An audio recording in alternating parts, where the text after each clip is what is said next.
Today we're showing you a 2020 Kubota L4701. It's a four-wheel drive tractor with a Kubota LA765 quick attach front end loader.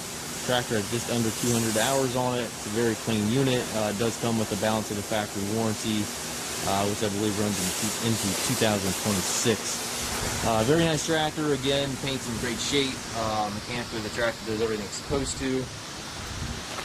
Has the skid steer saw quick attach for your bucket connection. Also is Plumbed operated Grapple. Grill guard is on the machine. Has the R4 tires.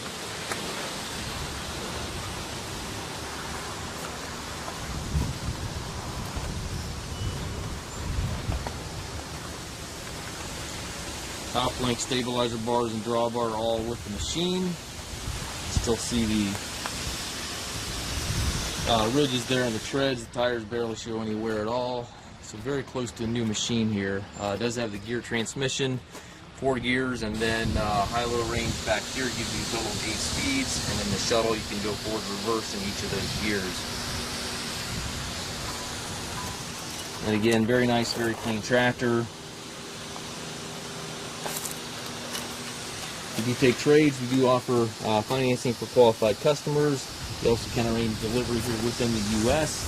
If you have any questions regarding this tractor or any of our other used tractors, please contact us at masstractor.com.